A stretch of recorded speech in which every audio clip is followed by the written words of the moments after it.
kicking off the program with the jet fuel. Comfortably Smug of the Ruthless Podcast, one of the fellas. And they have been on fire this week. Smug, Merry Christmas, Happy New Year to you if I don't see you before then. I want to go to what you guys talked about. Oh, always. I love having you got the fellas on. I don't know how big you are, you four people have become, but it's gigantic-enormous, and I love it. Well, we're just following your footsteps, Hugh. Thanks for leading the way. I'm going to criticize you first. You had Mary Catherine Ham on for a ride-along, and I love Hammer. She's on today, as a matter of fact. But, you know, that's a very anti-Ohio State football guest when you bring on a Georgia homer like Mary Catherine. So I'm going to suggest you need Bernie Marino, or dare I suggest J.D. Vance, a Buckeye graduate, for a ride-along before they meet in the semifinals. I 100% agree with both of those. JD, we actually just had on, I'd say maybe a few weeks ago, about a month ago. That was terrific. But I always love to have Bernie on the show. He's one of the hardest working members of the Senate. He's been doing a terrific job. The folks in Ohio are surely proud of his work. Yeah, well, we need a Buckeye to counterbalance that Bulldog imbalance that went on. Now let's go to what you guys talked about, the collapse of the Democrats. This was music to my ears. Now you, of the four fellas, you're the only coastal elite. You're North Carolina. You're part of the coastal elite. But That's right. We've got Minnesota, Indianapolis, and Ohio. And Ohio balances out the North Carolina. But do you think the Democrats are collapsing because their leadership forever has been Nancy Pelosi of San Francisco and Chuck Schumer of Manhattan? In other words, they don't know normal America at all. Yes, and it goes even beyond that. It's basically been a codlock of the Clintons for multiple decades at this point. You have Obama, and Obama Inc. now is a part of that establishment. It's absolutely no different. So you've had Schumer, who's been trying to keep this Democrat coalition together, but he's clearly come to the same realization that anyone else can, is that the energy on the left is with this newer, more radical, violent left-wing ideology, and he's essentially just getting dragged around. They forced him to shut the government down. He thought he would get some kudos for it, and they're mad that he let it be reopened. And it's all just an attempt for him to prevent AOC from primarying him, which, honestly, I think she still is going to do. Now, what do you read into the fact that Jasmine Crockett cleared the field? To me, this is one of the more significant political developments of the last many years, is that a loudmouth on TV. She does have sparkle. She does have an ability to attract a viral clip for reasons that are not always good. But for her to clear the field is a concession that the Democrats are insane. That's how I read it. What do you think? Well, I don't know if you saw any of this interesting reporting which has come out today about Jasmine Crockett, of how it was essentially the NRSC, the Republican Senate Campaign Committee, which baited her into running because they know she's a disaster of a candidate. And there's now a lot of reporting which has gone out. Kudos to the SC, because they know Jasmine Crockett is a radical. She's a disaster. And the folks in Texas know pretty clearly that she's a disaster. She cannot win statewide. Now they're going to have to try to make her win statewide. Well, they're going to suck up billions of dollars doing that. I do believe it is possible that she could beat Ken Paxton because he's a flawed candidate. I like Ken, but he's a flawed candidate. And when you end up with this much money in a state as big as Texas and you get a supercharged left wing, Beto got close to Ted Cruz, and Beto's like the worst candidate in American history. And I know what you think about him, furry. But we're not going to indulge that. We're not going to indulge that. We're going to deny that actually is true. And do you think it's possible she could upset Ken Paxton? I don't think Republicans should ever take any race for granted, rather. I think a serious problem the Democrats have had, which explains a tremendous amount of their failures over the past couple cycles, is taking voters for granted. President Trump, every time he's run, did not take a single voter for granted. He ran hard and he ran wire to wire. You saw Hillary having to learn the hard way what happens when you take voters for granted. And you saw Kamala realize what happens when you take voters for granted. I don't think Republicans should consider any race in the country in the bag or safe until we've gotten 50+1. Amen. Now, I want to go to yesterday's Politico interview with Dasha. At one point, the president stops and tries to explain to her that energy costs drive everything. Everything that is produced has to be transported, has to be made, has to be transported. he will win the prices. I hope the debate stays on affordability, Smug. Do you? Because I think you produce enough energy, you're going to win that in a course of a year. That's the thing is this has been one of America's greatest strengths, and it's been robbed from us. The tremendous bounty of resources that we have in this country that could power everything we hope to build. The American dream can be powered by the resources we have here, and environmentalists and left-wing groups and the Democrats have basically kept us from tapping into it. We have everything we need. We should be building nuclear reactors at the same pace that China is. We should be harnessing energy at the same pace that China is, because President Trump is 100% right. The way to drive down costs is to drive down the cost of energy. Tomorrow there will be a column over at Fox that I wrote about 2 pipelines that New York State, local and state regulators are blocking from Pennsylvania to New England that would carry natural gas from Pennsylvania to New England, where the home heating bills have gone through the ceiling. Do you think Republicans can make the argument to Democrats? Can they break through the barriers of noise and let them? The reason you're paying so much for heating oil or gas for your house is that Democrats won't let pipelines be built. 100%. I mean, we were able to make this argument with Keystone XL, and it really got to voters. Voters understood that their costs are being driven up because of these left-wing environmentalist fantasies. We need to be building as many pipelines as possible. That's a strong issue to run on, and it's one that Republicans win on. All right, Smug, last question. Congratulations on the Ruthless podcast success. It's been an extraordinary year. If Time magazine still meant anything, they would put the Ruthless fellas on the cover as the men of the year. But they don't mean anything, so they won't be doing that. But my question is, do you bear that responsibility now, because especially the younger demo are taking their cues from you? I don't know how big you are, but you guys are enormous. Are you taking that, you've got to make sure you send them in the right direction on these races? 100%. I mean, one of the things that we do is, because we do have such a tremendous audience, and we have of all age groups, many young listeners and viewers of our YouTube. One of the things that we really pride ourselves on is what we call candy and vegetables. Yes, you get the vegetables of learning, okay, this is what the political landscape looks like. Here's how Republicans can win. But we also have candy. We have a good time. We talk sports, just like you were saying about the bias that MK brought to the show. But if you can have a good time and educate your audience, that's the perfect mix. That gets people to tune in, and it translates into people learning as well as having a good time. It's my New Year's resolution to spread the word far and wide. Listen and like and subscribe if you wish to opine to the Ruthless Podcast. Smug, Happy New Year to you, and have a Merry Christmas. Merry Christmas to you. Thanks so much. There's simply no better way to open a program than with Smug. I like the other fellas too, but you open the program with Smug, you've won. Like you will win if you get your Christmas presents from besthotgrill.com. Now, I'm not talking about Christmas presents for the people you don't know. I'm talking about family and best clients. If you want to take care of your family, if you want to take care of dad or granddad, if you want to take care of the client that makes the weather for your business, go to besthotgrill.com. There you'll find the Solaire infrared grills, all different sizes and shapes, all different price points. Shop, take a look around, but I guarantee you this. If you have someone in your life who goes to football games or goes to picnics or likes to have barbecues and they do that, they're mobile, they need the hibachi. They need one of the 2 small ones. If you're taking care of dad after he got you through college and you get together with your siblings, get the big one. But go to besthotgrill.com. The Solaire infrared grill, best grill in the world. It's made right here in America. You can try it before you buy it if you're buying it for yourself.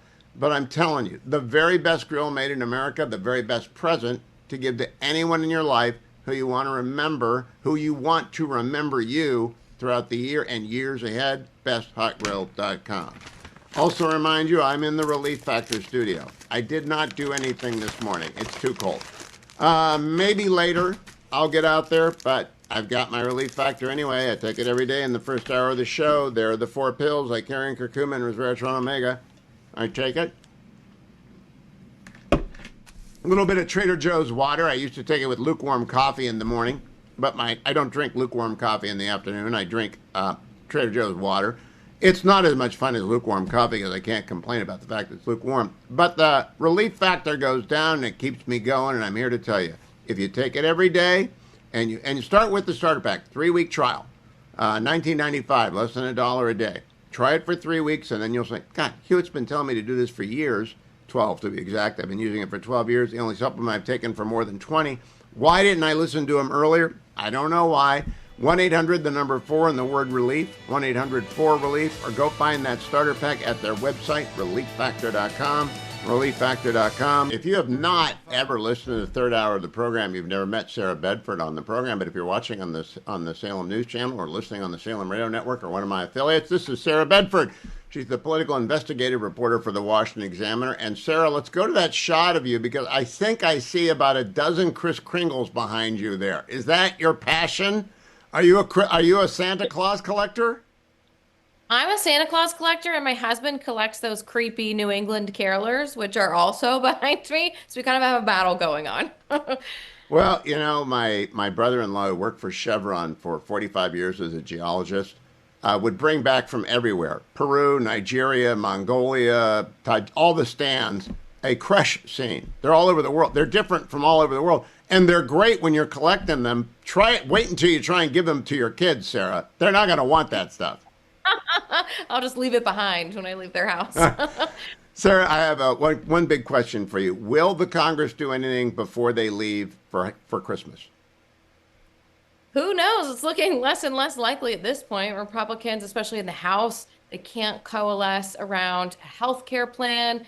There's concerns about getting the NDAA over the finish line. So things are looking a little bit messy. And I believe there's what, seven working days left on Congress's calendar. So it's looking less and less likely.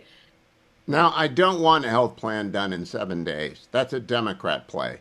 I don't want a discharge petition. That could be the knucklehead caucus at work. But I would like the NDAA. That is like usually the one thing that always gets done. Do you think that might have a chance of coming out of the scrum at the end? It's possible, but Speaker Johnson has lost MTG, it appears. At least they're on the sort of procedural stage of voting. There's been a lot of drama along the way to get here, right? There was the spat between Elise Stefanik and Johnson over an FBI surveillance amendment. There was drama about Speaker Johnson's decision to remove an IVF funding expansion amendment. And so, that's maybe the most likely thing to get over the finish line. Typically, that it does end up being bipartisan. That's really a word we don't hear very often anymore here in Washington. But some of the other stuff that Congress was potentially hoping to get done before the end of the year, that is just looking less and less likely. The NDAA has a 3.8% pay raise for the troops. That usually will attract some of the sane Democrats. Is that not the carrot that brings some people along? Because that actually matters a great deal if you're an E1 and you're barely making it and you're on food supplement assistance. You need that 3.8% pop. That tends to be the thing that brings people to the table, right? Like you said, I mean, nobody wants to be the guy that voted against pay raises for the troops. But this vote was supposed to happen today. I believe it's still underway. And the Republicans were having trouble getting the votes together for the rule, which sort of, allows the legislation to advance through the process. Ultimately, though, a lot of the hiccups were hopefully ironed out in the weeks leading up to this, and it could potentially be the one thing they do get done. All right, now let me switch over to the president's conversation with Dasha from Politico yesterday.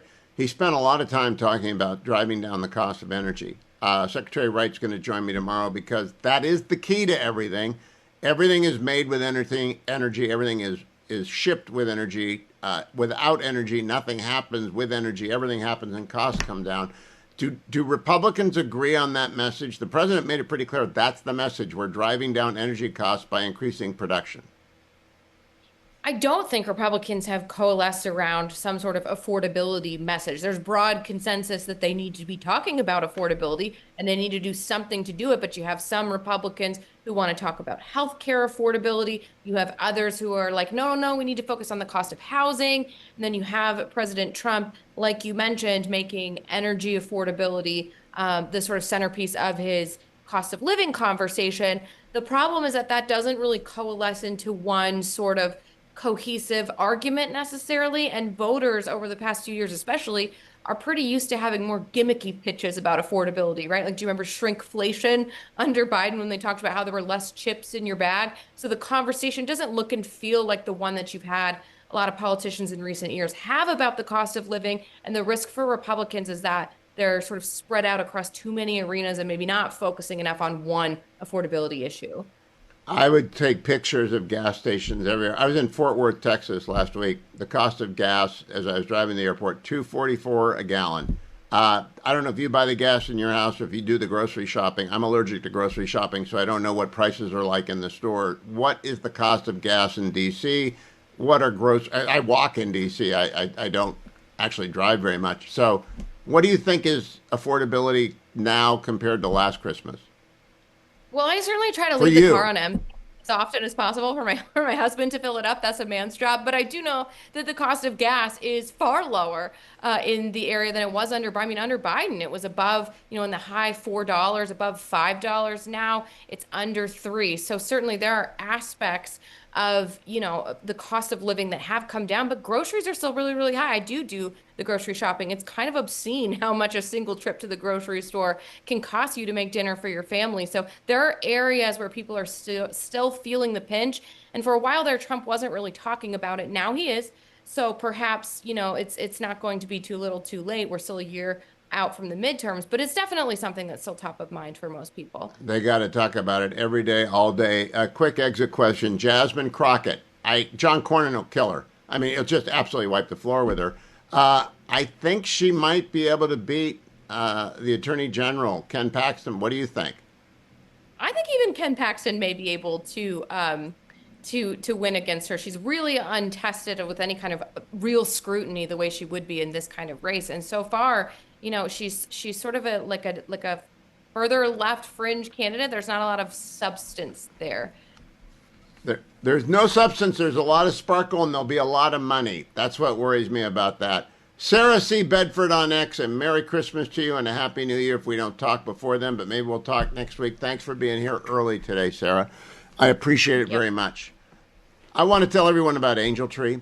They are a perennial sponsor on our program of a campaign to make sure that every child, there are 1.5 million children in America who have a parent or two in prison this Christmas. Angel Tree is a Ministry of Prison Fellowship. Your contributions to it are absolutely tax deductible, but that's not the reason people give. Hundreds of you gave yesterday because you heard the Linus. I'll play Linus next hour again. And it touched your heart. But right now, I would like you to give a listen to one of the great people who work with me in raising the awareness of Angel Tree, Trish Regan. I have 3 little kids, and I was telling them about the Angel Tree program and how important it is. And this week, especially, we should all just take a moment to think how lucky we are. But what about the little kids out there who don't even have a parent right now because they have a parent that is incarcerated in prison? And it's not the little kids' fault. It's so important right now to the kids, to me, to everyone here at Salem. We all want to do our part. One of the reasons we love Angel Tree is that everybody here that I know in the Salem family have children. And we can't imagine, and some of us have grandchildren, and we can't imagine them not being with us on Christmas when they were small. But that's a reality. So if you could go to the banner at the top of HughHewitt.com and make a donation to Angel Tree, $30 takes care of another child. 62 children, 310 children. You can go to the banner at the top of HughHewitt.com, or you can call 888-206-2764. That's 888-206-2764. 888-206-2764. Or the banner at the top of HughHewitt.com. It really is the best time of the year, unless you're a member of Congress or one of those who have to be concerned with what they're doing, as is Lauren Stewart, Senior Federal Affairs Liaison for Americans for Prosperity. AFP is one of our great sponsors. Lauren, you have to work pretty hard because they're trying to fix the catastrophic mess that is Obamacare. I'm afraid of the fix. It's like surgeon by a person who's never done it before. What's going on the Hill, and what makes you happy and what worries you? What have you found out? Well, in terms of fixing American healthcare, I feel like I have excellent job security because there's a lot of work to do. What's in front of us now is what has been in front of us really since September, and that is the expiration of the Biden COVID credits. Really quick, those were a pandemic era emergency measure that basically removed any verification income caps on who could get free subsidized health insurance through the federal government. The Democrats put these in place, they extended them, and they also set their expiration, which is upcoming at the end of this year. This is what they shut down the government over, was a full permanency of this program that costs taxpayers $40 billion a year. That money flows directly from the United States Treasury into the pocketbooks of insurance companies. So it is not a traditional tax credit in the way that individuals or families see that benefit. It goes directly to insurers. And what we found over the last 3 months since we've last spoken, Hugh, is even deeper and more disturbing aspects of waste, fraud, and abuse within the program. So Democrats tomorrow in the Senate are putting forth a 3-year clean extension of this program. No. Oh. The condition to open the government. And Republicans actually have an alternative plan. No one can say that they don't have a plan in terms of ways to lower costs, but that's where we're at right now. Now, Lauren, I am aware that Obamacare screwed a bunch of people. They ended up in state exchanges where the prices are skyrocketing because they're badly built. They're not interstate. They're just one state at a time. So I'm not against providing a tax credit to people in a means tested in a small range of people who got screwed. But this $40 billion, this is nonsense. We can't afford that. Is there any way that the Congress votes for that?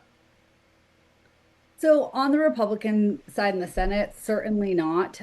They held really strong under the leadership of Leader Thune throughout the shutdown, and we're in the same spot we were in September, post a 43-day shutdown on this issue. And additionally, like I mentioned, Republicans have their own plan focused on empowering and funding American families and patients, not insurance companies and government bureaucracies. So that is something that I think you will see a lot of Republicans unite around in the vote tomorrow. And it will be very clear to the American people where senators stand. Are you standing with insurance companies, or are you standing with American patients and families?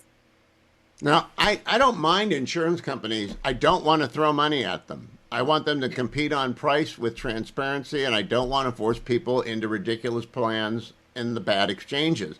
Has anyone on the Democratic side suggested, okay, that was a temporary measure, let's meet somewhere towards the Republican proposal? Is there a negotiation going on? Is a different way of asking that. Are they being reasonable?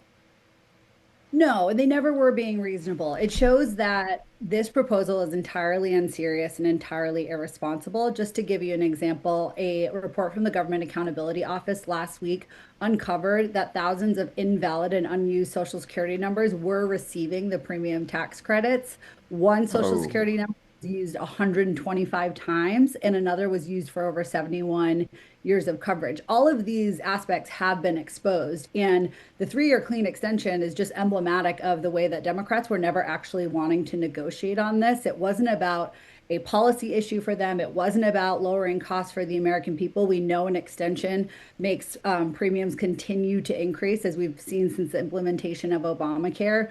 Their plan all along was not to negotiate on this front. Lauren Stewart, you and Americans for Prosperity have been doing this for a while. Do you think maybe after the unemployment fraud volcano in California, between $20 and $30 billion during COVID of unemployment claim fraud, the Somali community fraud in Minnesota that has led to indictments and conviction, and now what you just referenced about the social, do you think the American people are onto the fact that government is easily defrauded and that con men and women take advantage of it? 1,000%. If you want to talk about an 80-20 issue, if you ask voters who knows how to best run or take care of their family's health care, they'll say 100% they know how to better do it than the insurance companies or the government. This is the crux of the problem, is the government has made their involvement in such issues so large. It is a dark hole can of worms of fraud, of waste and abuse. And the biggest thing at the crux of that is that it's unfair to the people that these programs were intended to help. I hope people go to americansforprosperity.org, www.americansforprosperity.org. Stay abreast of this discussion. Lauren, I hope you have a Merry Christmas. I hope you don't have to work up to Christmas Eve like as though Scrooge were your boss, but I know you're in it for the good fight. Thank you for joining me today. Americansforprosperity.org. Go and join, friends. I want to warn you, the arc of this segment is going to go from happy, joy-filled, funny to very serious indeed, so be prepared. First, we start with the happy. Mary Catherine Ham is back, as is Getting Hammered. She's host of Getting Hammered. Her co-host Vic Mattis was here earlier. I have now listened to the episode. It's brilliant as always. Mary Catherine, I'm so glad it's back, but you don't have a sponsor. So I have a couple of sponsor suggestions, and maybe you ought to ask the audience. I think the Distilled Spirits Council of America should sponsor Getting Hammered. What do you think? This is a very good idea. This is why we need you around, Hugh, for so many reasons, but especially this one. I'm writing it down as we speak. All right, there's one other association, the Potato Chip and Snack Food Association. Now, but the Fetching Mrs. Hewitt wasn't in the world of associations many, many decades ago, so I know there are many, but those two fit you two perfectly. Distilled spirits, potato chips, and snack food. Good. Now, I have a beef.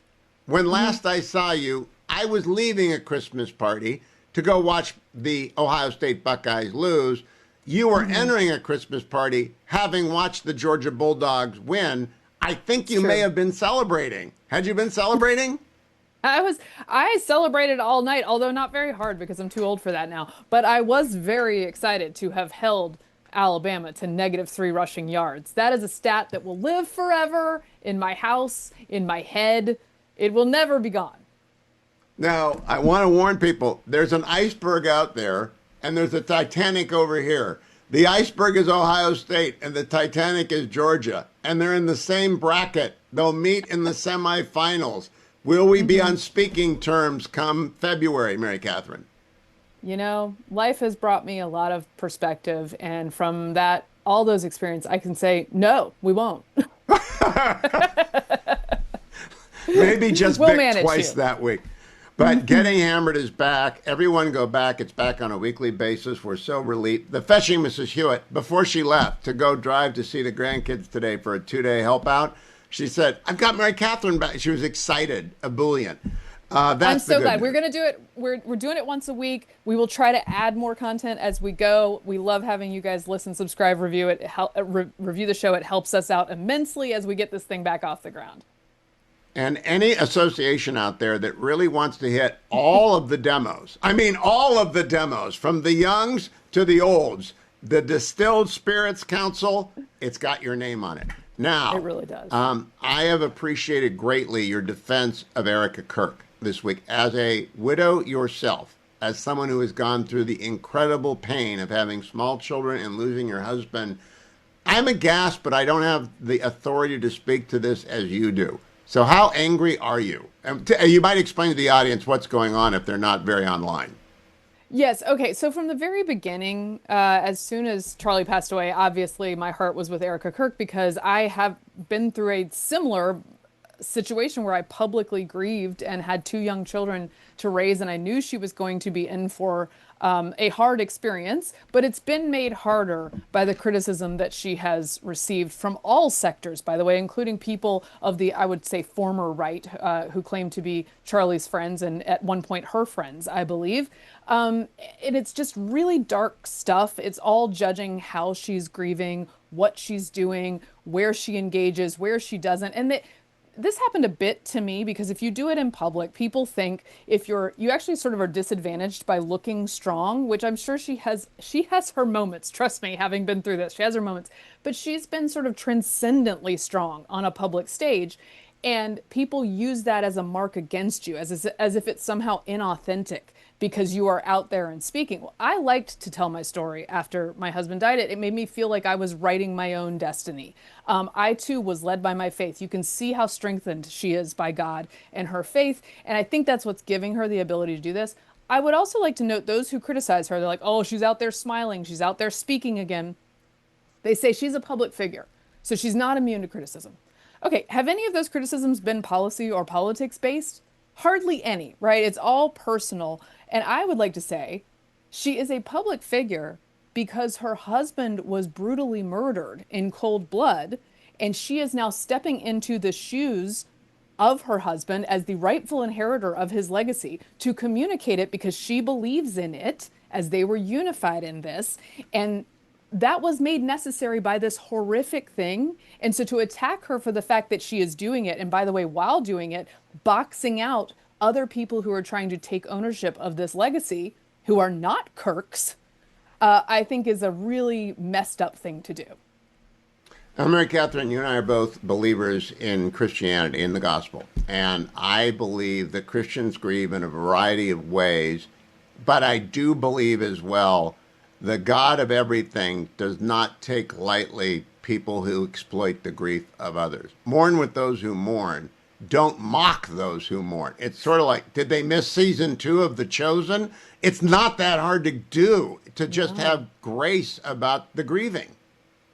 It's really not. And it seems like a very low bar just to say, like, hey, don't say really overtly mean stuff about the recent widow who, by the way, her husband's murder was broadcast. I mean, this is just beyond sick what happened to her, and then to make it even worse, improbably, by attacking her in this manner is so terrible. And again, you saw her on Fox today just being as strong as one could possibly be and as clear as one could possibly be. And I loved the idea where she said she's not going to answer every criticism because she is busy building. She is busy building, and she doesn't just mean Turning Point. She means her family. Like, she has work to do. And I just think she has done a fantastic job communicating that. And I'm so sorry that she has to play defense in this manner. But wow, she's skilled at it. Exit quick question, Mary Catherine. I do not retweet or criticize or mention by name the people who are tormenting her and in any of their exploits. What's your theory about to leave them unanswered? I think they will fade away if they are not spoken of. So I never speak of them. This is very, very tough because the kind of people who shop in conspiracy theories and who torment Erica Kirk and the other good friends of Charlie who worked at Turning Points, they live in an attention economy, and their personalities are such that they are thriving on attention. So it's hard to know whether to address it, but I think that was a brushback pitch that Erica gave today, and I hope it works. I will be praying. I hope it was more than a brushback. I hope they got first base, but it left a mark. Right? Mary Catherine Ham, still my friend until the Buckeyes and the Bulldogs meet down the road. Thank you, and very welcome back, Getting Hammered. Talk to you next week, Mary Catherine Ham. Follow her on X at MK Hammer. Like and subscribe to Getting Hammered. One of my favorite Christmas movies, Holiday Inn. And I want you. We're not going to replay that. I want people to know that it's a good day on the market generally. Everything seems a little bit up. But interest rates ticked down to 4.13%, which is good for people who need to buy or refinance their house. Even better for them, they can call andrewandtodd.com, sponsors of my program for well over a decade. They have helped thousands of listeners to the Hugh Hewitt Show buy or refinance a house because they're with Union Home Mortgage, a bank. They do it soup to nuts. They take the application, they do the underwriting, they help you with your credit, they give you the best advice on how much you can afford based on your income, how much you can afford to offer based upon how much you've got equity in your house or the down payment that you've accumulated. They'll give you advice on all of that. They'll help you fix your credit dings as well. If you're a veteran, they do no money down loans, so VA loans, no money down. If you're a first-time home buyer, they will do FHA loans with you. And if you're a senior citizen and you want to stay in your home, but you want to get some of the equity out without ever making another mortgage payment, they're experts on reverse mortgages, and you need to be expert to do that right. So please remember the number 888-888-1172, and remember 888-888-1172 connects you to andrewandtodd.com. Andrew Del Rey has been in a Bible study with me for 25 years. Great man. I've known Todd Avakian half as long, another great Christian guy. You can trust these folks. You can trust andrewandtodd.com. You know you can't trust Big Pharma. So please write down pharmawindfall.com. My sponsor, Conservatives for Lower Health Care Costs, know that Big Pharma is trolling right now around the Congress as last-minute deals are being struck with their handout for Big Pharma. We do not need exorbitant and outrageous gifts to Big Pharma. They've had their share of them. Santa came early with Obamacare. Santa came twice with COVID bailout. Santa does not need to go near Big Pharma again. Instead, we've got to drive down the prices of drugs. President Trump is doing that.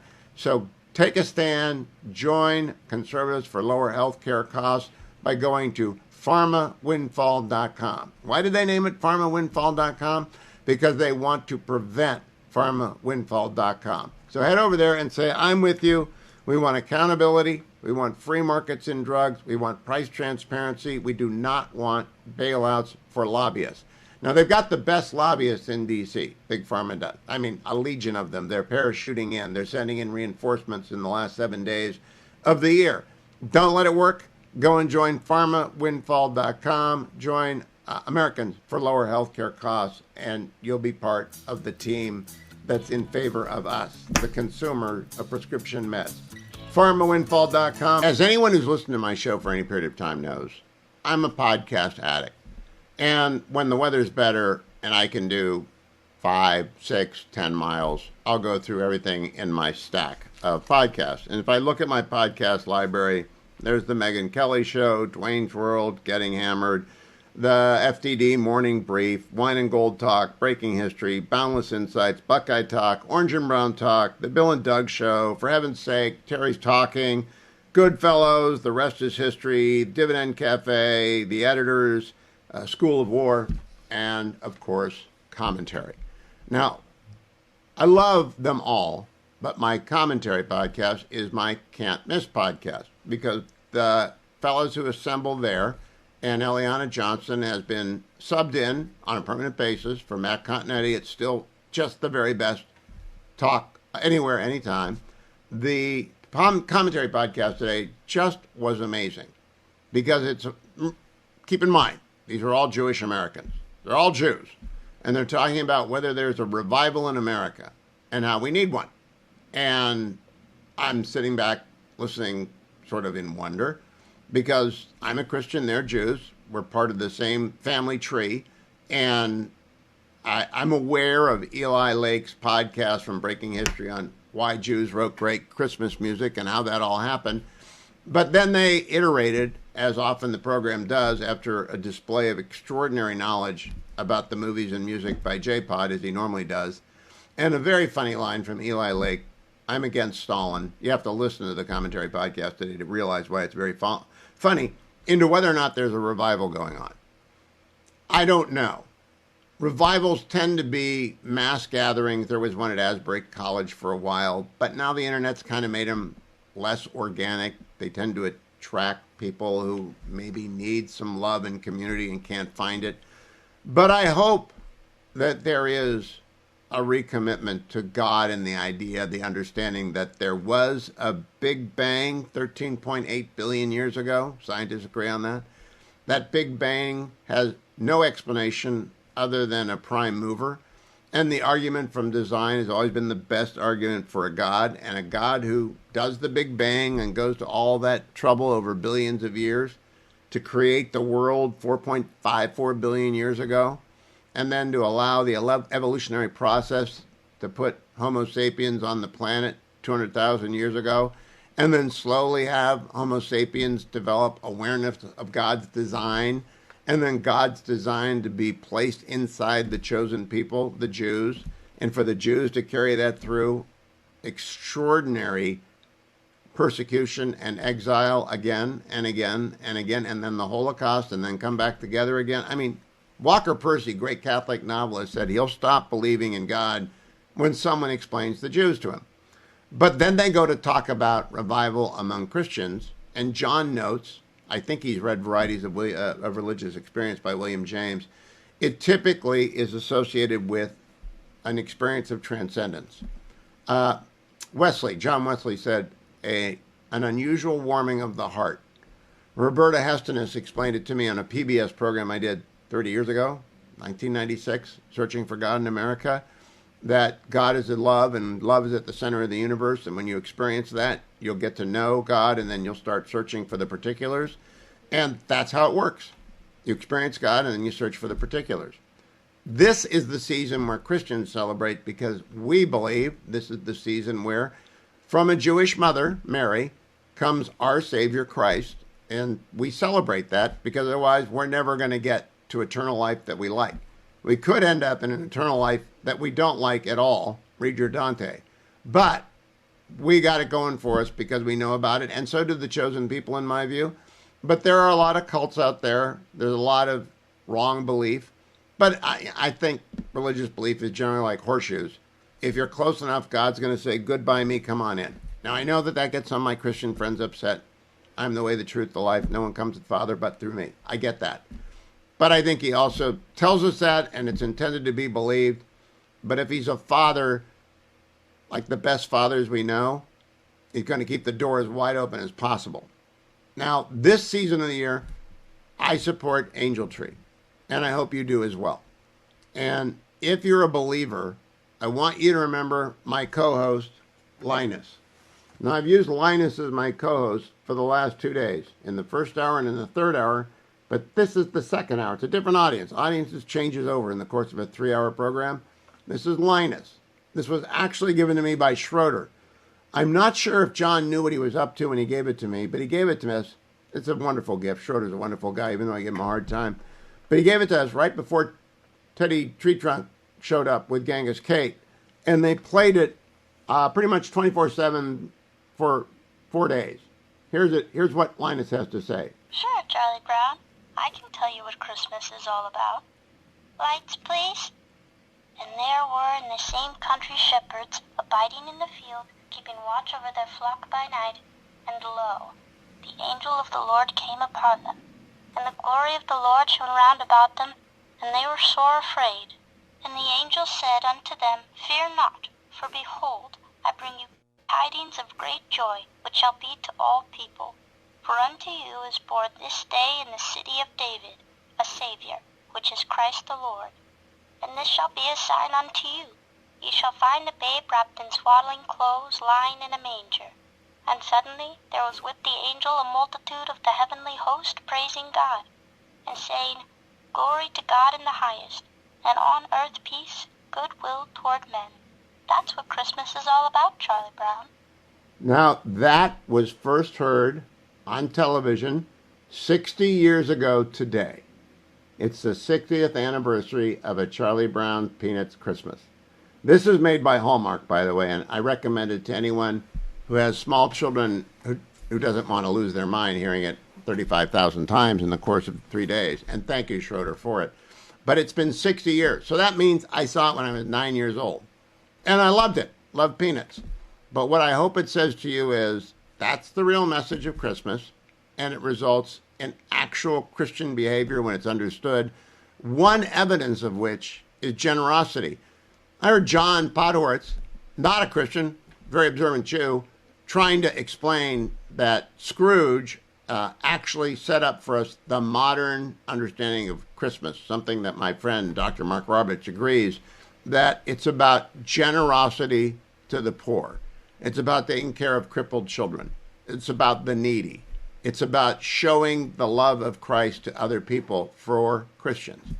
One way you can do that, and it's only one way, but it's an easy way, is supporting Angel Tree.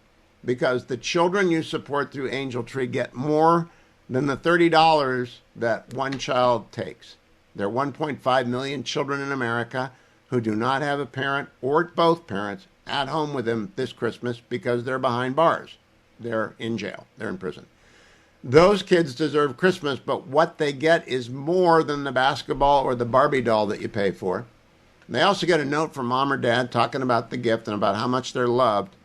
And because it's Angel Tree, which is a ministry of prison fellowship, which is a Christian organization, they get a Bible and a connection to a volunteer who will be a part of their life. It is widely understood that for young men to grow up not to be problems, they need more than their dad in their life. They need their dad overwhelmingly, and some people don't have dads. But if they don't have dads, they need other adult men to show them how to be men and show them how to act righteously. I love the fact that John used the illustration today. If you're in a religious tradition, you might, and you're married, you might look longingly at a different woman, but the church will have taught you, put that away, do not follow through on that, move along, Sam. And there's an ethical construct that goes with every one of the world's great religions, certainly with Christianity. One of the things that Jesus said in the Sermon on the Mount is that mourn with those who mourn. Mary Catherine and I talked about it. And be sure, all right, to give to the poor. Blessed are the poor and blessed are the meek. He also said it a different place. If you do this to the least of me, you have done it unto me. So if you give $30 to Angel Tree, it is noted in the big book.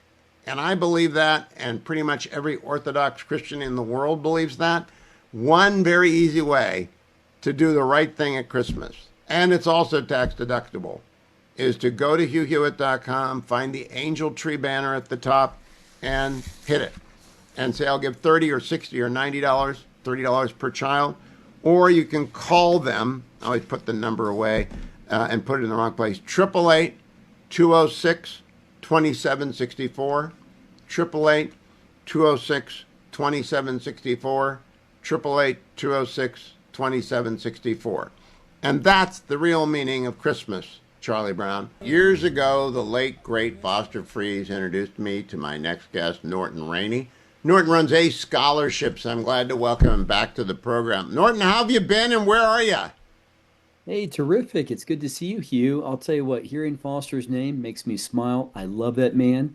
He was one of the most remarkable men in this country we've ever seen, giving away close to $600 million over the course of his lifetime. And he just enhanced my life. He enhanced the lives of so many kids. And I'm in Denver, Colorado. It is really good to see you, Hugh. It's been too long. Well, thank you, Norton. I want people to know that not only did he back you, Foster backed Charlie Kirk early on. Foster backed pretty much every good person with a great idea that was out there. He and Lynn, among the most generous Americans.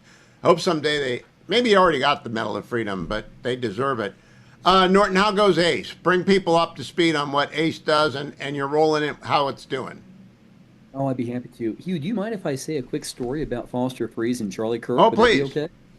Oh, please. About 13 years ago, Foster would host this hunting trip for all these great leaders around the country, and he would bring people together who were influencers and young people as well, too, who he thought could make a difference.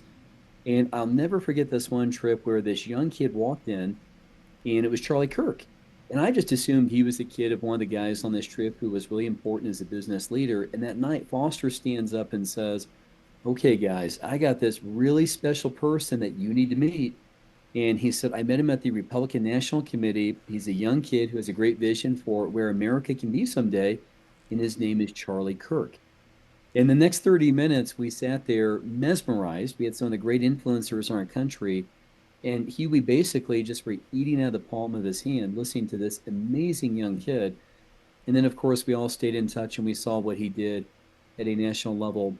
And Charlie and I had the great honor of speaking at Foster's funeral 4 years ago. And I always say, thank God I spoke first, and then Charlie went after me. Thank God for that. I've never heard this. I had no idea that you two had connected through Foster. That's fabulous. I'm glad. That's providential that you're on the program with me to say that, tell that story. Foster Freeze was just a great man. He did that. He connected people. He did. He was the best. He cared about people. He would just write checks. And the year he passed away, he actually gave away $90 million. And he let all his friends give $100,000 away. He didn't ask where that money was going. He just said, give where you want. And Charlie Kirk was one of the big guys. He wrote the very first check to Turning Point USA. And then Charlie and I, we stayed in touch, and he was a big believer in the work ACE was doing. We saw each other 4 months ago in Aspen for his conference, and we were about ready to partner and talk about ways we could launch this federal tax credit. He was all in on Education America. I miss him. And you know what, Hugh? We need to work hard to keep his legacy alive because he was the best person. And what he did in our country is just remarkable.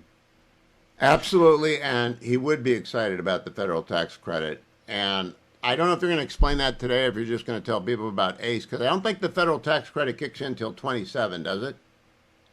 No, but we're ramping up, as are other organizations like ACE around the country. This year, President Trump signed in the Big Beautiful Bill a component of the federal school choice tax credit that is long overdue. That means in 2027, all 50 states in the country will have an opportunity to participate in school choice. And that means every taxpayer in America can actually contribute up to $1,700 to a qualifying organization like ACE. And that means we can go from serving hundreds of thousands of kids currently to millions of kids in 2027 and truly having a life-changing impact in the lives of families, filling seats in our private schools. This money can also be used for before and after school programs in public schools. But really, Hugh, it's a game changer because we finally have resources to put families where they want to be, and that's their kids in high quality schools and also values that align with theirs. I've always told people about ACE, and I've always said it's the simplest of ideas. There are great private schools that have empty desks. All the infrastructure exists, the teachers have been trained, the curriculum is good. All they need is the tuition to put the kids into the empty chairs, into the empty desks, and that's what ACE does. Has the mission evolved at all since I first heard it? Well, we were founded 25 years ago. We've given 121,000 scholarships to lower income parents to put their kids in the private K through 12 school that's right for them. And we've had astounding success. 99% of our kids graduate.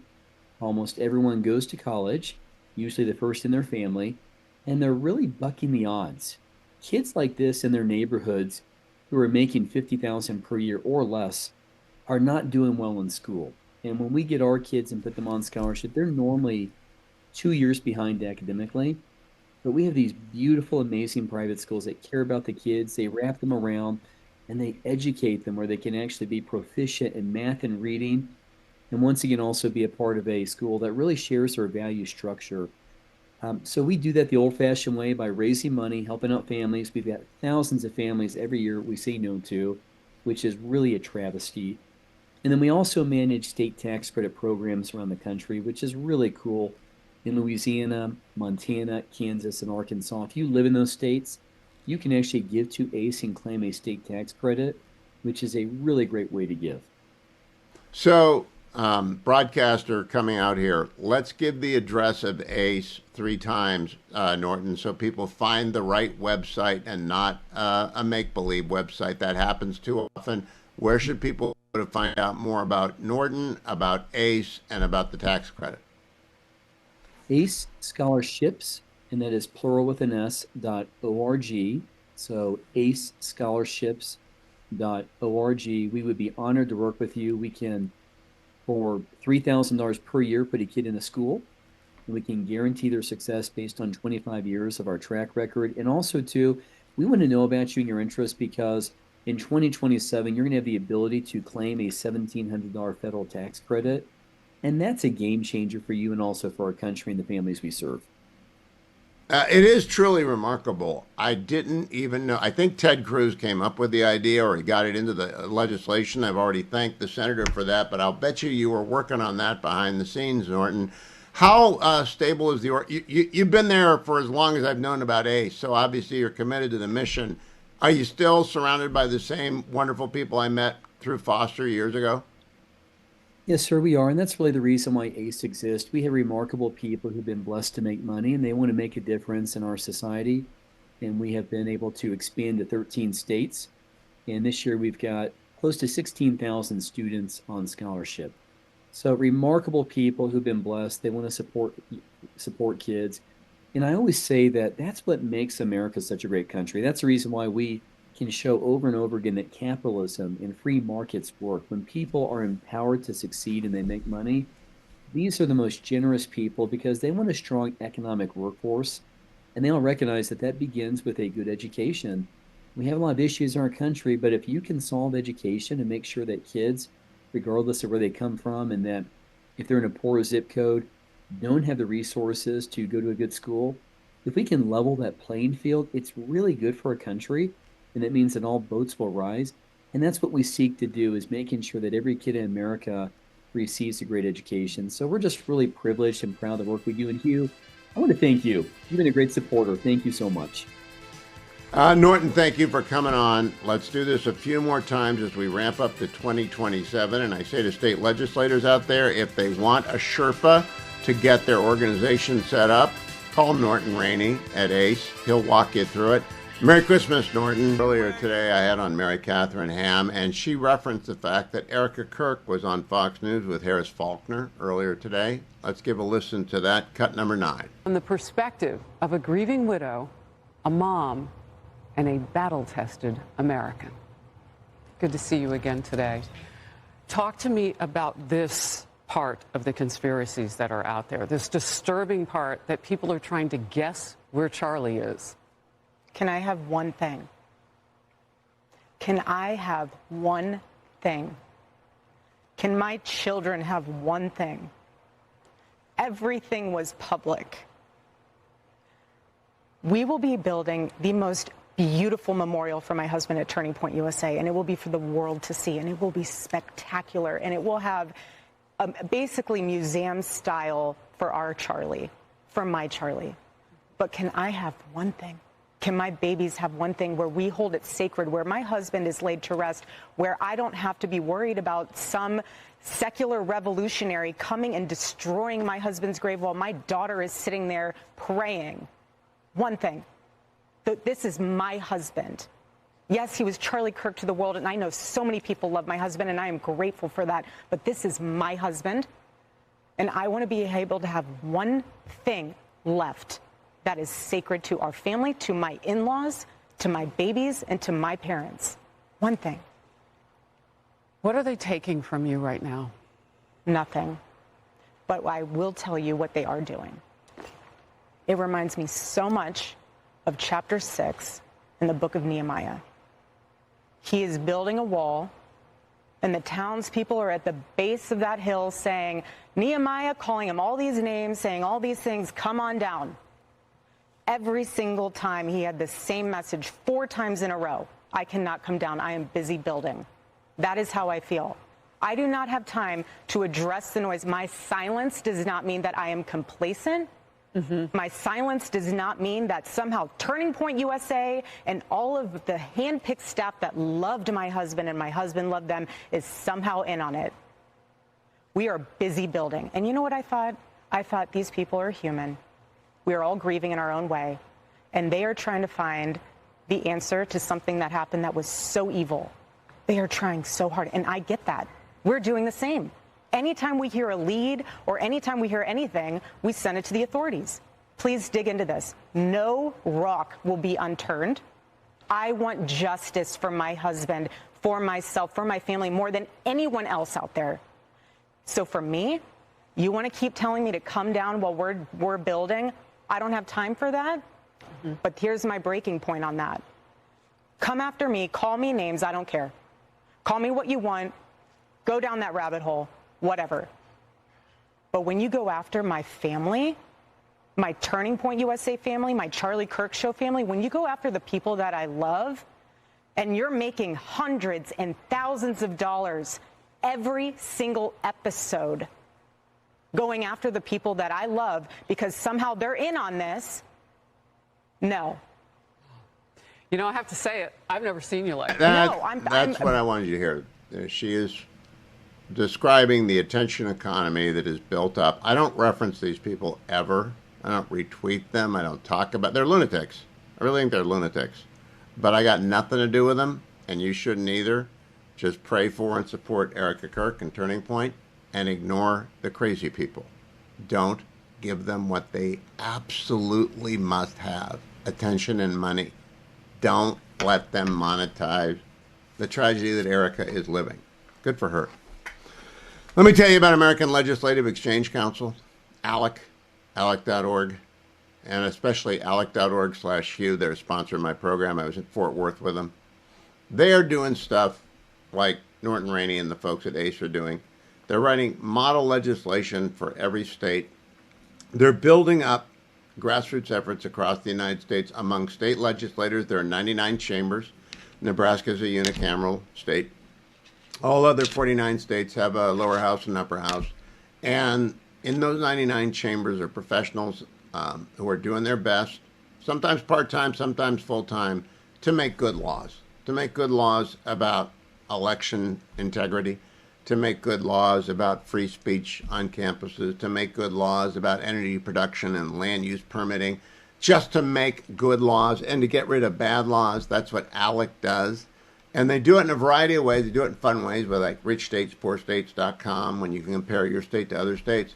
They do it with people like Jonathan Williams, their chief economist, their president, comes on the program often. I'd like you to go to ALEC and sign up to get their weekly newsletter on the state of the states. Head over to alec.org/Hugh. ALEC.org/Hugh. That's alec.org/Hugh.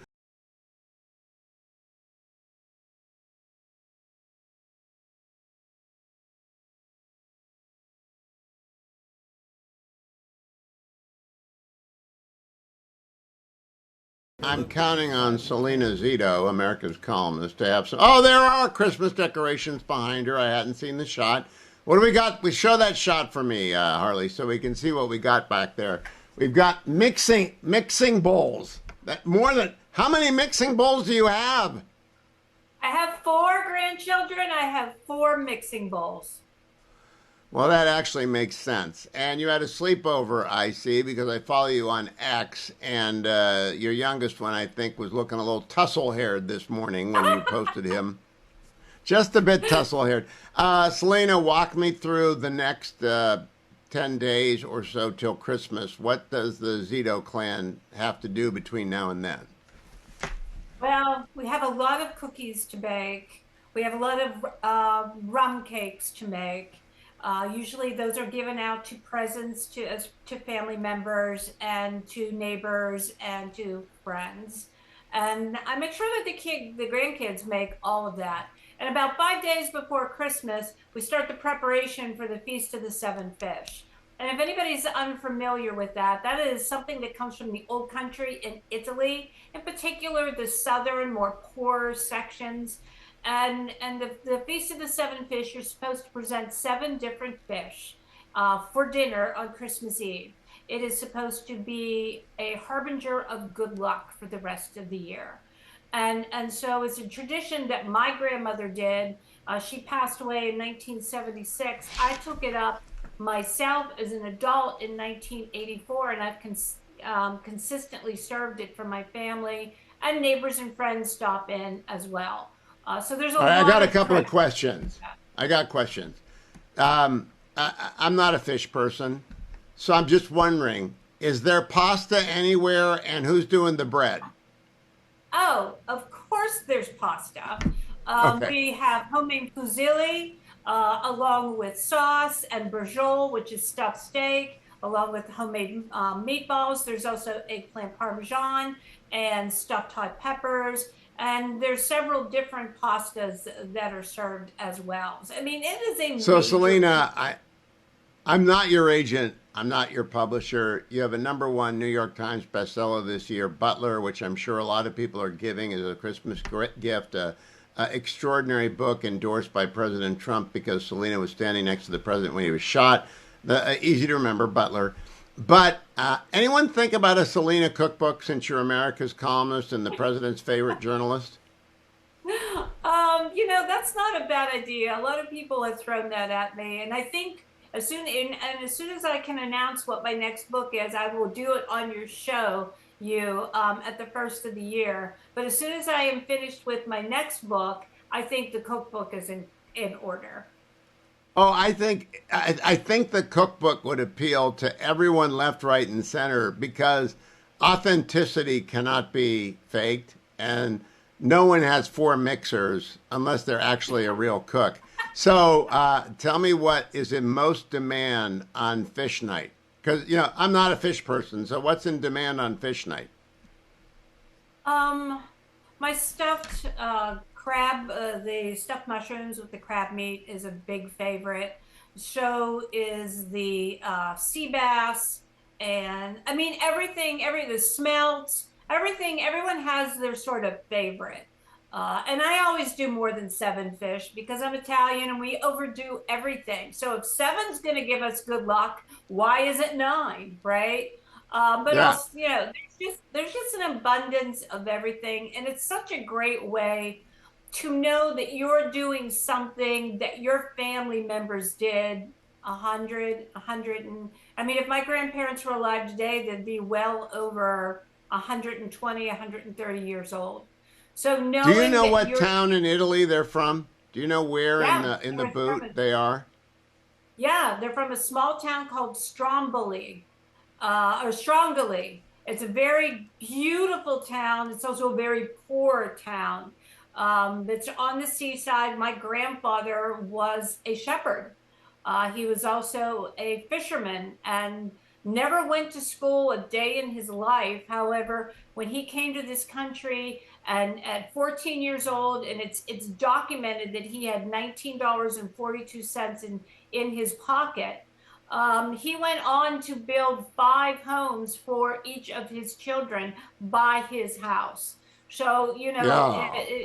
that talks about the will, and fortitude of that generation. You know, Selena, I don't think I've told you this before. One of my closest friends in the world is Regina Marie Pisa, and she is the First Lady of Boston. She's the senior partner emeritus at Ropes Gray. And we went to college together, and her father was a friend to everyone, though he didn't speak great English. A big, powerful Italian carpenter who came over after World War I. He had rowed in the Olympics for Italy. He was a giant, but he didn't speak. Opera was on all the time, and they tricked my brother and I to go to dinner one day on Thanksgiving.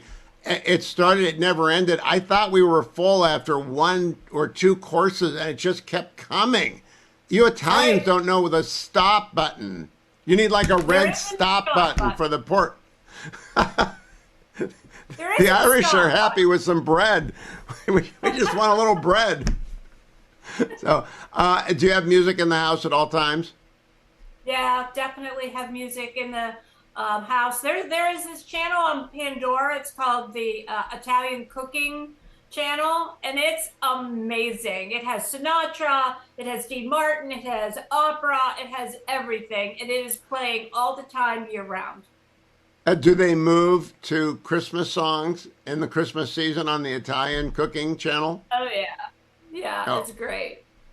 I think you It's like just being, added.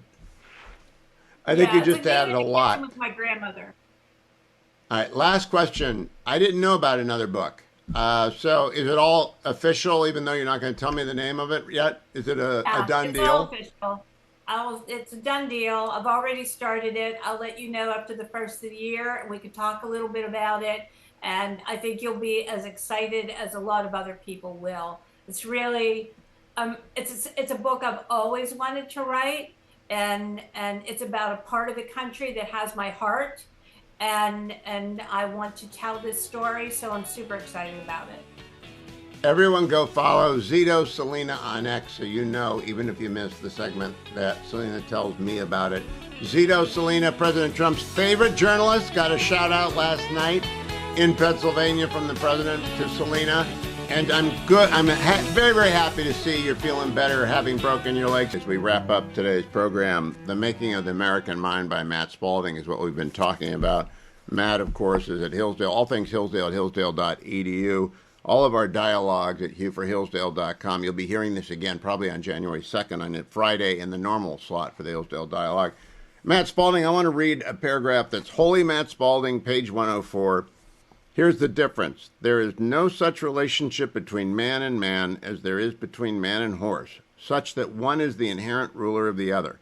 In a world of vast inequalities that are used to make claims to political rule, no man is the natural sovereign of another man, booted and spurred, ready to ride. Well said. Why don't you explain it a little bit in the 2 minutes we have left? Well, the central proposition here they've turned to solve the problems, political and theological and philosophical, is this idea of human equality. And they didn't understand human equality in some abstract, merely philosophical way, if you will. They're in very practical terms. And that particular passage is a reference there to a letter from Jefferson quoting someone from the English Revolution about these distinctions. which is a very classical distinction. We understand man as man. He's not a horse. He's not born, with a saddle on his back. And no other man is born with boots, ready to ride another man as if he were a horse. Those are natural distinctions. And this is also the distinction that Lincoln then turns to when he understands the distinction between men is not one of human slavery when he first meets the great Frederick Douglass. So that's the essential thing.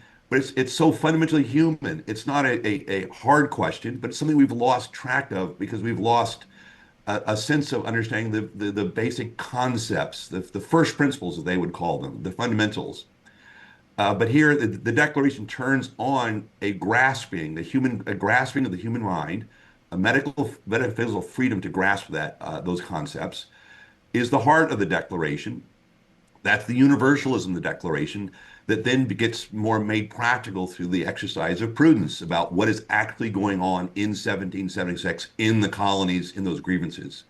So you're right in the sense this is the laid down. We will return to that again and again. I just got 30 seconds left. Are you an optimist about our celebrations ahead, Matt Spalding, that they will in fact look back on the right thing? Well, I'm an optimist, yes, partially because I'm always an optimist, but we have something so rich and beautiful and wonderful to look back upon. Any looking back upon it and taking it seriously as one ought will naturally bring great fruit. And I think that will happen in ways that we don't necessarily know about and don't necessarily control. There will be great events, but the more important thing will be rediscovering, relearning, and come to love again these great ideas that are at the heart of the matter.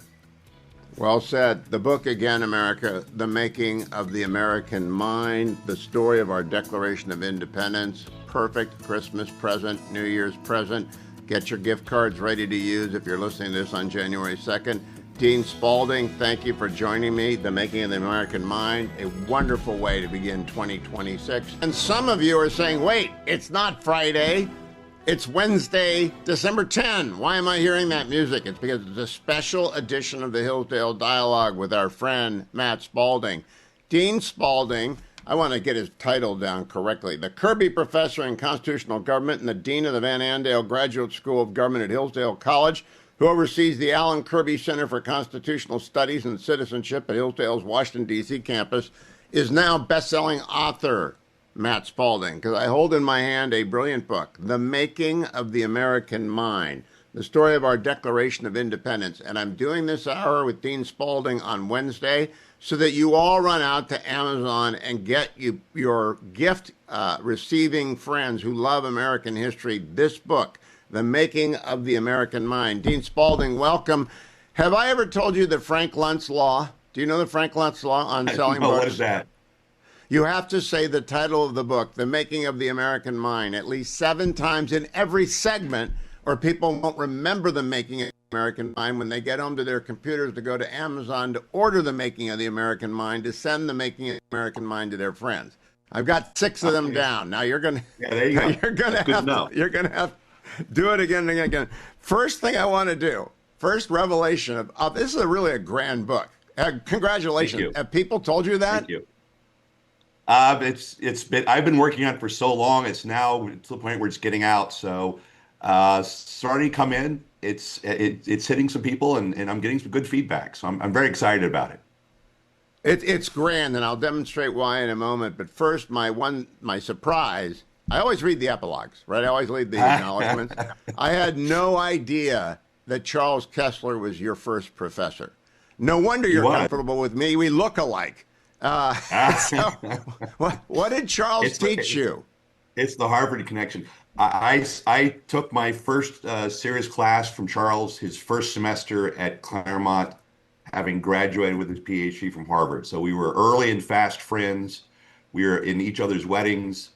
And I took every course, and he told me to take courses with Harry Jaffa, and that started my education, because before that I was just some kid from the Central Valley, the farming valley, and I started learning about political history and political thought and Shakespeare and Lincoln, a lot of Lincoln, and the founding. And so it began this romance with this thing called the American founding, which was the first time I fell in love with it. And now I'm falling in love with it again because I'm writing about it. And we fall in love over and Charles over is a great first teacher. I just a quick anecdote. I arrived at Harvard in 1974, and Charles came by to meet me because we had been introduced by letter by William Buckley, who had written to both of us and told us that we needed to meet. And Charles came over and found me on the first night in Cambridge. And I'm not nearly smart enough to be a teacher like Charles Kessler, but I know what a fine man he is. And so no wonder you turned out to such a great That's a professor. great story. Now I'm going to begin at the end with the epilogue, because the virtue of a book like The Making of the American Mind is when you learn new factoids that will stick. Here are 4 that come from the epilogue titled Iron Men. That phrase comes from Lincoln in a speech of July 10, 1858. I'm going to ask you to explain it. The Benjamin Harrison of Virginia joke about hanging. Abigail Adams caring for the 4 children of Dr. Joseph Warren, who was summarily executed by the British. And Lincoln also calling the founders a forest of giant oaks. And finally, that the last of the signers to die was Charles Carroll, the only Catholic among them. So let's begin with the phrase Iron Men. What did Lincoln mean by that? That was so he gave a very famous speech in Chicago when he was beginning his Senate campaign against Stephen Douglas. And it was at a famous Chicago hotel. Douglas spoke there the night before in 1858. And it was near the 4th of July. Most of the speech is about Douglas. But towards the end of the speech, he gives some remarks about the meaning of the 4th of July. And the famous line in the speech, the famous part of the speech is where he talks about the Declaration being an electric cord that connects us with past generations. And when we read that declaration, we are all blood of the blood and flesh of the flesh. But in passing and setting up that passage, he almost makes a passing remark where he talks about these great men and what they had done. And somehow he looked back to what they had accomplished. And then in passing he says, they were iron men. And I just thought that was such a powerful description of what they were. So I used the speech to frame this epilogue in which I talk about the signers and what they did, especially in the Revolution and in terms of their own fortunes supporting the Revolution. Life, liberty, and sacred honor. And that brings me to Benjamin Harrison in Virginia, making a joke to Elbridge Gerry of Massachusetts about hanging. Do you recall the joke offhand? Because I'll never forget. I do. So he was a rather portly fellow, and the other fellow was a rather thin fellow. And so when they were signing, they all signed as individuals in August, and they come up to the table and sign. And there was some gallows humor. And one of the best ones was when Harrison said that to his thin fellow, the portly man to the thin fellow, when we are hanged, sir, mine will be quick because of my weight. But you will kind of swing in the air for a long time. It'll be harder on you. You will dangle. It's funny. It's actually gallows humor. It's real gallows humor. In the best kind. And I connect that to a letter. Washington writes a letter to his brother when he refers to if we are caught, we will be hanged, et cetera, et cetera, et cetera. And I always wondered what he meant by et cetera, et cetera, et cetera. What more can they do other than just hanging them? Well, it turns out that Washington knew this. I'm thinking he probably told them this when they were signing that declaration, that the punishment for treason under British law at the time was to be hanged, but then drawn and quartered, and even sometimes have your bowels taken out. So there was some et cetera there. The elegant writing, though, Matt Spalding, and my hat tip to you is, after the joke, you refer to Abigail Adams caring for her 4 children while John Adams was laboring away at Liberty, and caring as well for the 4 children of the widower Dr. Joseph Warren, who was summarily executed by the British. I did not know that she did that. I did not know that he had been so executed. They would kill them all, those signers of the Declaration. They all would have been executed. Absolutely. And as a matter of fact, so Warren is killed at the Battle of Bunker Hill, which Abigail and her children, including John Quincy, watched from afar. And she's taking care of all of those children. He was executed when they caught him because they knew who he was. He was the head of the Massachusetts Provincial Council. But the signers, when they signed that declaration, literally were signing a death warrant. And we have ample evidence, much of which I give in that epilogue, that their homes were attacked. They went after them and hunted them down. They sent cavalry out to track them down. They went after those signers, not just as a matter of normal course of a war, but intentionally. And they went after their children. In some cases, they captured their children and they punished their children because their father would not turn and deny the Declaration of Independence. And I mentioned at the beginning, Charles Carroll, who is among the forest of giant oaks, that's what Lincoln calls the framers. Right. He was a Catholic man, the only Catholic to sign the Declaration, but he was also the last of the signers to die. You note that he signed in his full name so that they would not mistake relatives. That's another detail I had never known before.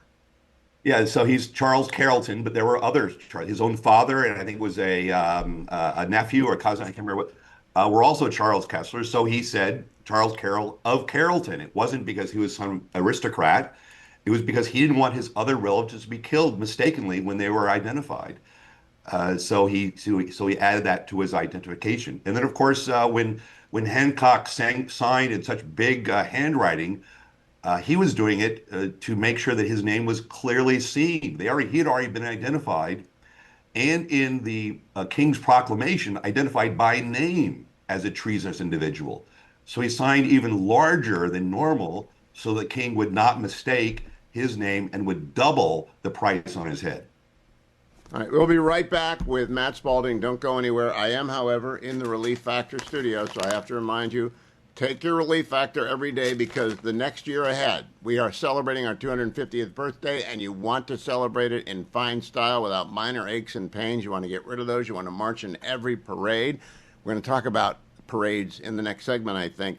But Tocqueville enjoyed a good parade in Albany, New York, and Matt Spalding tells us about that. But call 1-800-4 and the word relief, 1-800-4-RELIEF, and that way you can get the starter pack for $19.95.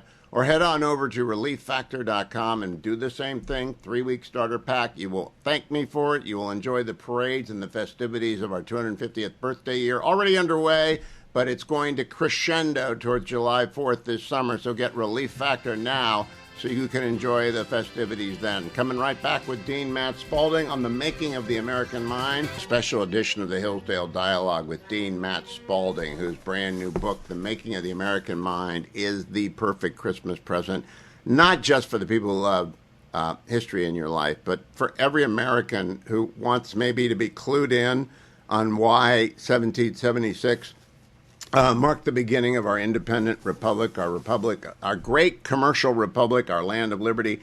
But I got a question, Matt Spalding. In the introduction, titled Falling in Love Again, you open with a C.S. Lewis quote, which reads, "And with that plunge back into my own past, there arose all at once, almost like heartbreak, the memory of joy itself, the knowledge that I had once had what I now lacked for years, that I was returning at last from exile and desert lands to my own country." Now, that Joy is his wife. That is from Surprised by Joy. Why did you make that choice? There's a thematic here, and C.S. Lewis is in many ways my guide. That book, his autobiography, Surprised by Joy, talks about Joy as his wife.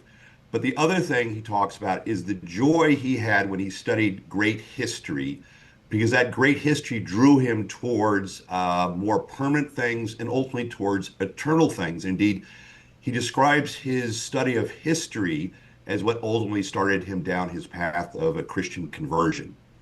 So there is this sense, I actually do think you get this in the Declaration properly understood, that the Declaration, which is on the one hand mere history, really draws you towards more permanent questions about the nature of man. And then there actually is a theology of the Declaration that really draws you and indeed points you towards a larger understanding of eternal things. And I think that's actually what is what C.S. Lewis meant. He explained what he meant by these surprises of joy that he is sometimes struck by when he has these glimpses of the eternal. And that's what I defy anyone who heard the first segment with the 5 anecdotes contained therein from your epilogue not to have had a little shiver of inspired admiration for our framers. Now I want to move on to this. It's so many great. You did so much work on this, and then you wove it together. Tocqueville going to the parade in Albany. Now, I've read Democracy in America. I've actually gone over it at length here on the Hillsdale Dialogues with Dr. Arnn. But I never heard about the parade in Albany, which includes the fire brigade and the tradesmen's unions. Quote, every ludicrous detail enmeshed with a loftiness of purpose that spoke to the house, to the heart. That's like every 4th of July small town parade that is ahead of us this year, Matt. Exactly. They're going to be ludicrous, and we're going to love them. Why? Right. No, that's exactly right. And you can imagine Tocqueville and Beaumont, his traveling companion, being completely surprised by this American sense of these things. They were expecting and used to seeing the great European celebrations. And instead, they see this very American celebration, a parade, children running around. It culminates in a church, and they read the Declaration, and they honor those who fought in the Revolution. Remember, this is still in 1831. And they saw in that moment, I think, the essence of American patriotism. I used Tocqueville here because in Democracy in America, he makes a distinction between instinctive patriotism, which is the patriotism of place. Think of your hometown, your parade, your local gatherings, the Knights of Columbus meetings, or the local football team, your state. And then what else he calls reflective patriotism. And I think in those moments, in this moment in particular, by Tocqueville's own description, these are in his letters home describing it, he basically witnesses and has a sense of one of those moments, which was the instinctive patriotism of these people in this parade and their celebration and their this sense of Americanism culminates in a reading of the Declaration, which he says when it's read, it's electrifying when they come to that moment. I for years attended a for years I attended a 4th of July party given by my friend Tim Cook, at which he always read the Declaration of Independence, and I thought it unique and wonderful. Turns out it's not unique. It is wonderful. No. I hope Speaker Johnson finds an opportunity at some time. He's a constitutional officer as opposed to the leader of the Senate. He's named in the Declaration, in the Constitution. I hope he reads the Declaration from the Rotunda at some point. Do you think he will? That is a great idea. I might have to look into that one. I think, look, we're going to celebrate this 250th anniversary. There's a lot of history.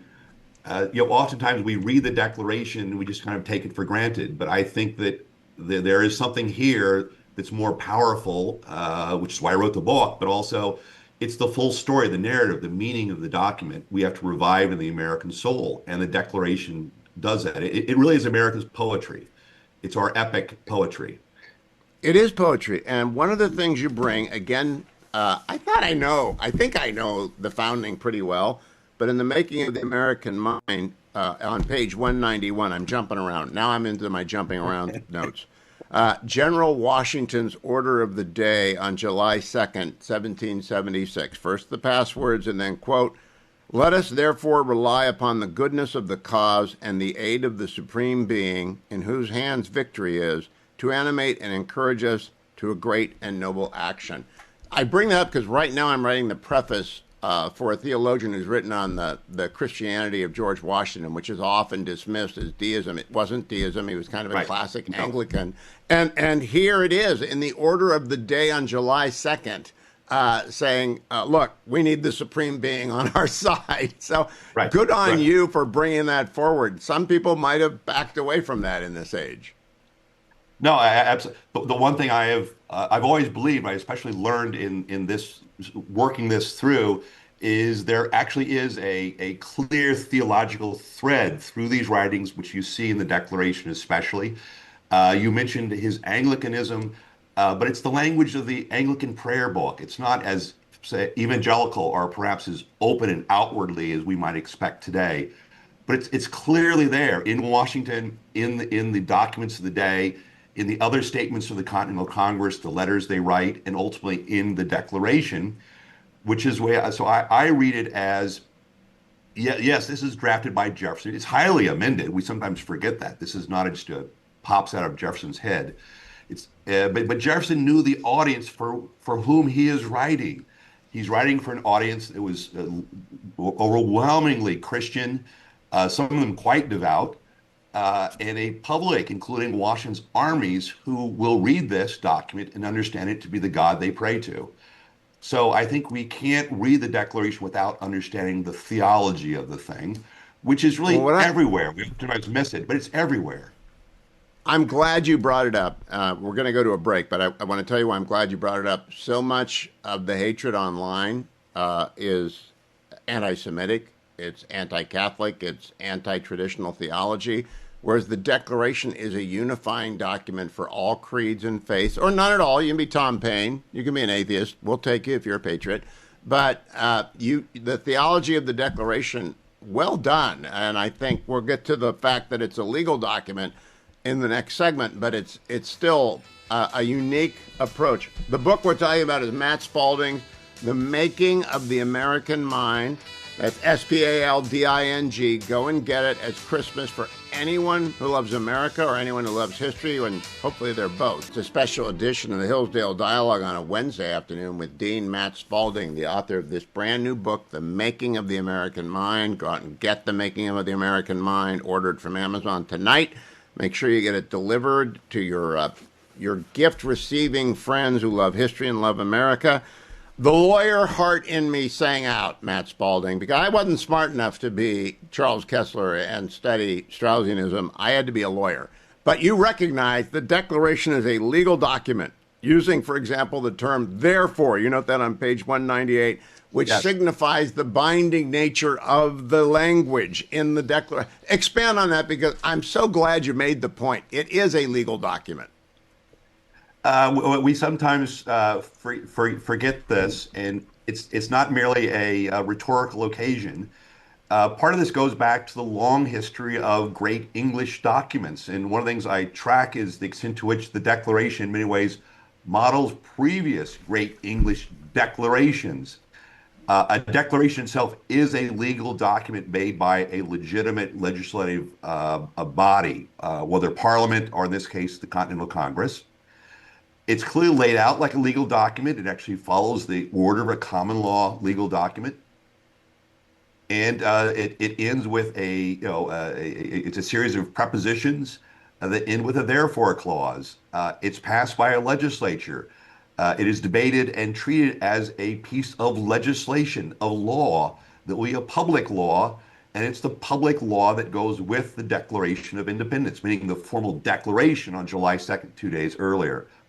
So I think we can't look at but as a legal document, which underscores all of these other things we've been talking about. This is I give all due honor, as Lincoln would say, to Jefferson for what he wrote, but it was ultimately a congressional document. It's heavily edited by the Continental Congress. It's a work of a legislature, and it is produced by a legislature, and it is issued by a legislature, and it's signed by members of that legislature. So I think it's not received well in England, and I love this on page 149. The actual charges against the king have become forgotten details in a well-worn narrative, Matt Spalding writes. Yet for the British, the officials in London, as well as the loyalists in the colonies, this section of the Declaration was the primary focus because it was the primary attack.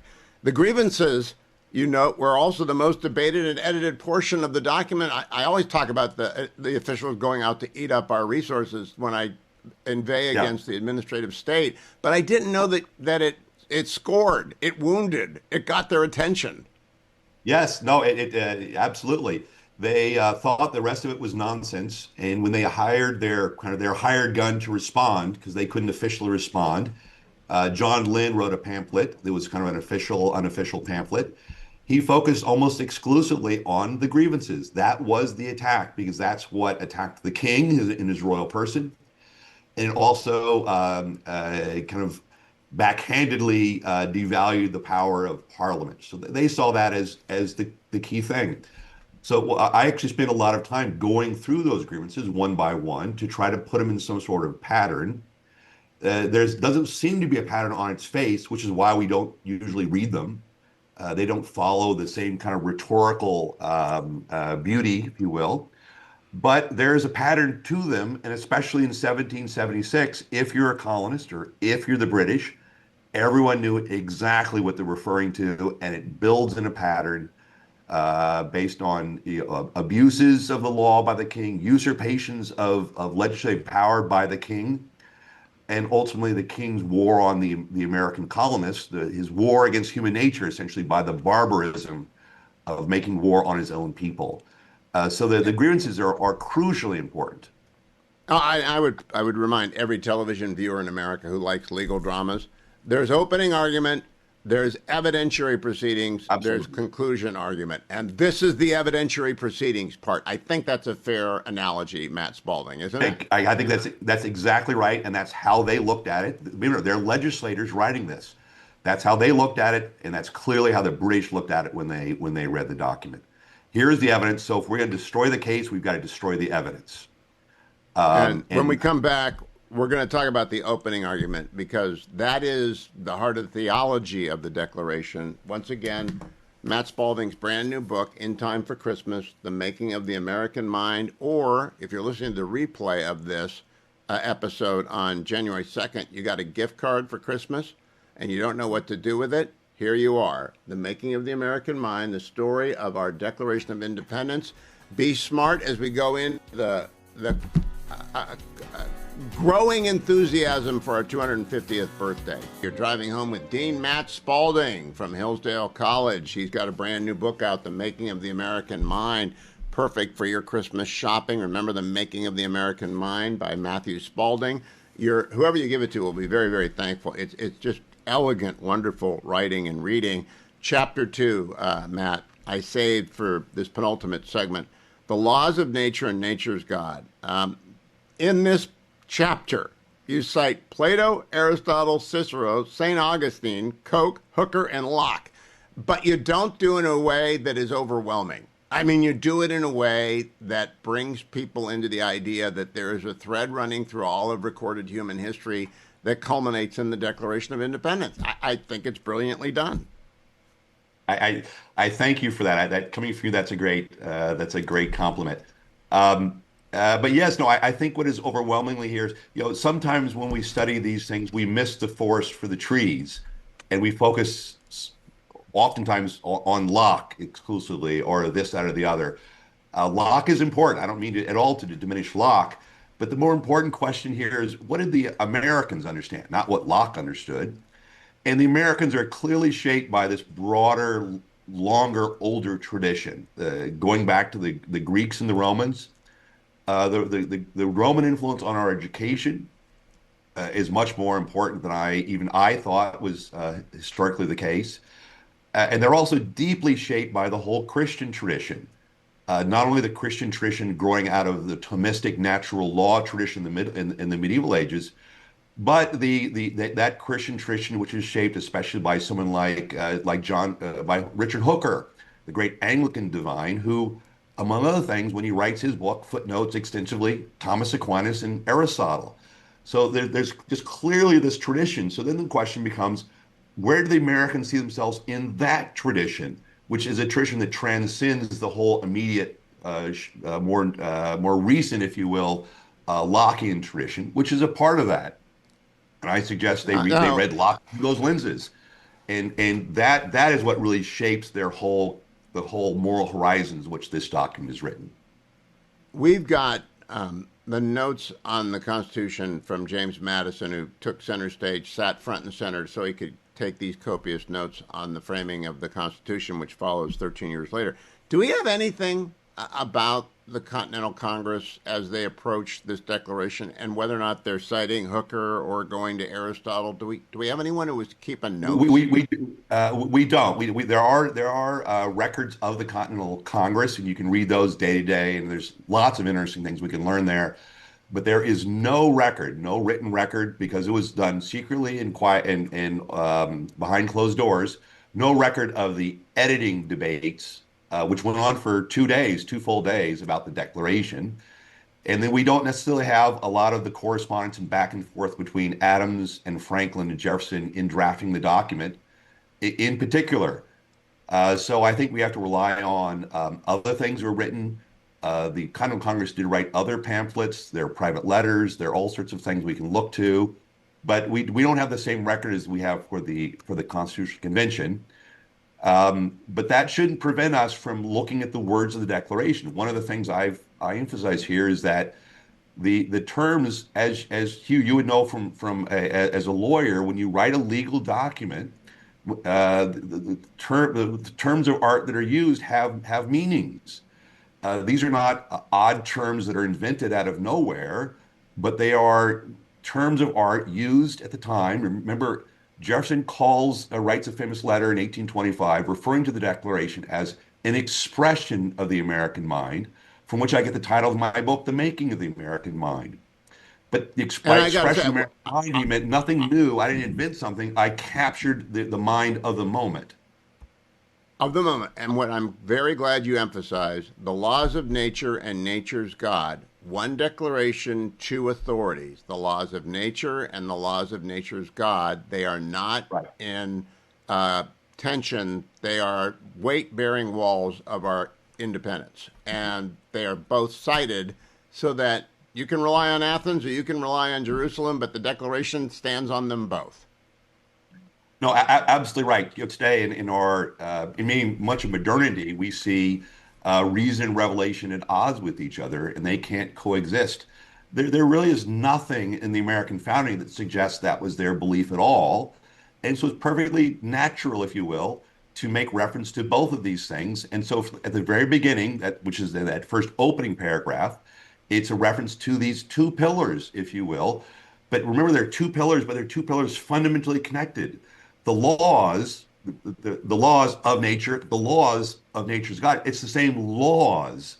They just have two different sources, which historically in the tradition we can understand as laws understood by reason simply, or laws understood using man's reason through what we might call general revelation, that has been revealed to us through nature itself. So they're perfectly they're not the same. There are differences, but they're in agreement, especially when it comes to these general questions. Last quick part for this, and we're going to finish up in a minute. George Washington sends a letter to Catherine Macaulay Graham, about which I've been ignorant until I read The Making of the American Mind. And he says, much was to be done by prudence, much by conciliation, much by firmness. That's on page 130 of The Making of the American Mind. I've never read that before, but what a great summation of the three qualities of a revolutionary. No, absolutely. And I have a whole chapter in the book on the question of prudence, which, the Declaration has these principles, all men being created equal, chief among them. But then it's prudence will dictate. And prudence in particular is a classical virtue, which is the key practical verb, if you will, of the Declaration is this movement of prudence, which again, it signals to us very clearly. It's a dominant, extremely important word in political writing and in law. And it really signals to us that this document is not written in the modern world. This is written in this older understanding of the nature of things, which is this is not the modern French Revolution. It's what we need to recover for 2026. We need to recover that understanding. Don't go anywhere, America. Dean Spalding will be back for one more moment, except during the break, go over and order The Making of the American Mind. The Making of the American Mind, available at Amazon, Barnes & Noble. Good, fine bookstores everywhere. It is brought to you by our friends from Encounter Book. Well done, Roger and gang, on getting this out. As we wrap up today's program, The Making of the American Mind by Matt Spalding is what we've been talking about. Matt, of course, is at Hillsdale, all things Hillsdale at hillsdale.edu. All of our dialogues at hughforhillsdale.com. You'll be hearing this again probably on January 2nd on Friday in the normal slot for the Hillsdale Dialogue. Matt Spalding, I want to read a paragraph that's wholly Matt Spalding, page 104. Here's the difference. There is no such relationship between man and man as there is between man and horse, such that one is the inherent ruler of the other. In a world of vast inequalities that are used to make claims to political rule, no man is the natural sovereign of another man, booted and spurred, ready to ride. Well said. Why don't you explain it a little bit in the 2 minutes we have left? Well, the central proposition here they've turned to solve the problems, political and theological and philosophical, is this idea of human equality. And they didn't understand human equality in some abstract, merely philosophical way, if you will. There's in very practical terms. And that particular passage is a reference there to a letter from Jefferson quoting someone from the English Revolution about these distinctions, which is a very classical distinction. We understand man as man. He's not a horse. He's not born, with a saddle on his back. And no other man is born with boots, ready to ride another man as if he were a horse. Those are natural distinctions. And this is also the distinction that Lincoln then turns to when he understands the distinction between men is not one of human slavery when he first meets the great Frederick Douglass. So that's the essential thing. But it's so fundamentally human. It's not a hard question, but it's something we've lost track of because we've lost a sense of understanding the basic concepts, the first principles, as they would call them, the fundamentals. But here, the Declaration turns on a grasping of the human mind, a metaphysical freedom to grasp those concepts, is the heart of the Declaration. That's the universalism of the Declaration that then gets more made practical through the exercise of prudence about what is actually going on in 1776 in the colonies, in those grievances. So you're right in the sense this is the laid down. We will return to that again and again. I just got 30 seconds left. Are you an optimist about our celebrations ahead, Matt Spalding, that they will in fact look back on the right thing? Well, I'm an optimist, yes, partially because I'm always an optimist, but we have something so rich and beautiful and wonderful to look back upon. Any looking back upon it and taking it seriously as one ought will naturally bring great fruit. And I think that will happen in ways that we don't necessarily know about and don't necessarily control. There will be great events, but the more important thing will be rediscovering, relearning, and come to love again these great ideas that are at the heart of the matter. Well said. The book, again, America, The Making of the American Mind, the story of our Declaration of Independence, perfect Christmas present, New Year's present. Get your gift cards ready to use if you're listening to this on January 2nd. Dean Spalding, thank you for joining me. The Making of the American Mind, a wonderful way to begin 2026.